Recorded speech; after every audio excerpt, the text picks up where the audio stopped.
And in other news, tonight, News Channel 8's Wes Small concludes his two-part series called Where Are the Weapons Coming From? Thanks a lot, Jerome.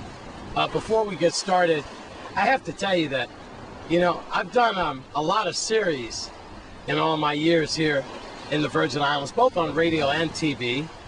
And you remember, Potholes in Paradise 1, 2, Where's That Funky Smell Coming From? Also, you know, High Prices and so forth. You know, series that I can't really remember off the top of my head, but you know what I'm talking about. Teenage violence and so forth, and domestic violence. But of all those series, nothing compares to this one, Where the Weapons Are Coming From. Boy, have I really gotten myself in hot water with this one. So this is the last time that I'll do a series this controversial. You know, I'm not from here, but I do try to make a difference here. I know what I do is hard-hitting, and you don't always like what I have to say, but it is what it is. And there's too much violence here, and we're also losing a lot of generations here. And I just can't sit back on my watch and see young black men destroy each other almost every day with guns that are coming into our territory that are not manufactured here. So I just tried to make a difference. And I'm so sorry that I stepped on a lot of toes. First of all, I want to go back to yesterday at the container port. Remember, I'm not pointing at any particular company. I'm just saying that these are where the weapons are coming in from. Just some of the weapons. So let's continue the series.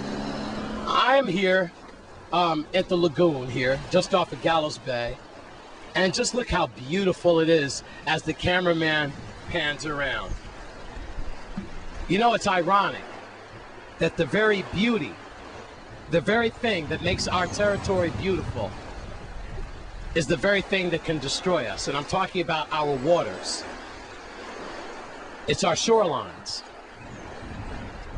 Our shorelines are stunningly beautiful, vast and humongous, thousands and thousands of square miles, with only one official Coast Guard cutter. Now, correct me if I'm wrong, but we only have one registered Coast Guard cutter in our territory, and I have to tell you that that's just not enough.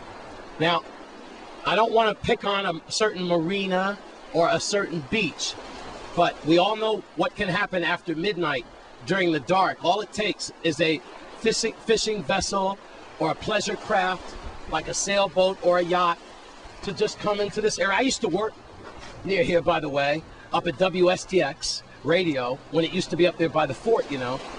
And we used to see a lot of strange activity, especially if we were up there at night. All it takes is like a signal from a flashlight, you know, from the water, and then the bad guys waiting in the bushes to get their contraband, be it drugs or weapons or anything else. Now, this has been going on for decades and decades here in the Virgin Islands, but yet and still, I guess, it takes News Channel 8's Wes Small to really bring it across hard on television like this at 7 o'clock at prime time. So, of course, the impact is going to be kind of hard.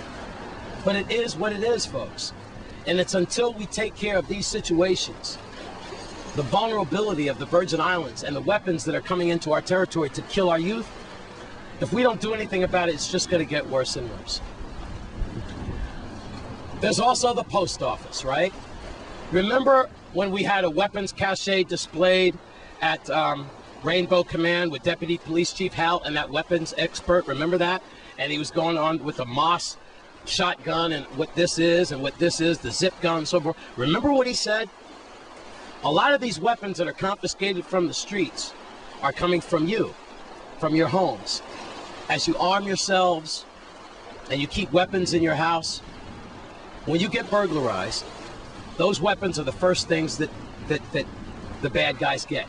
Matter of fact, a lot of times if they get a gun, they'll stop right there. They won't even go to the CD player, the DVD, the flat screen. They've got what they want, that deadly weapon. So remember that. If you do have a weapon at home, secure that weapon with the concrete base and the safe. Listen to the VIPD, Deputy Police Chief Hal, Police Chief Benta, Commissioner Novell Francis. These are professionals. The people at the marksmanship range, they can help you. People who get your gun licenses for you to protect your family, license to carry. You know, That's the way you can keep those weapons off the street, because they say it's over 50% of the weapons that the police confiscate are actually coming from you. You see, so I stepped on a lot of toes. And the airport, don't forget the airport. When we get luggage from the St. Croix airport, no one checks it, right? Just take it off the thing and that's it. So was that luggage checked in Puerto Rico? Was it checked from the States or from down island? Folks, that is just a tip of the iceberg of where the weapons are coming from in our territory. Don't look for this reporter to do this segment again. I got in too much hot water for this, in and out. Is it worth it? Absolutely. Because I love you so much. I hate seeing generations being destroyed. Finally, as I conclude this, why are the weapons coming in? We do know that. The weapons are coming in because there's supply and demand. As long as there's a supply for something, it will come in. It's money. Money is the root of all evil. Money is the common denominator for all this death and destruction. They're selling those weapons, and you're buying those weapons. Supply and demand. And then there's terrorism. We are being terrorized in our communities. We're being held hostage. Can't go out at night, under siege. We used to live with our doors open. We can't live like that anymore. So yes, we are living under terrorism.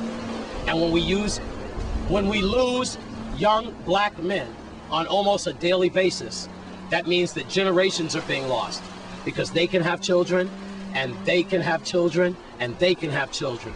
So you are losing generations. That is a form of biological terrorism. I know you did not enjoy this series called Weapons, Where Are They Coming From? But I hope it was informative and hard-hitting enough that perhaps you will do something about it and pick up the phone and call Crime Stoppers tonight at 1-800-222-TIPS. 1-800-222-8477. With that, be safe.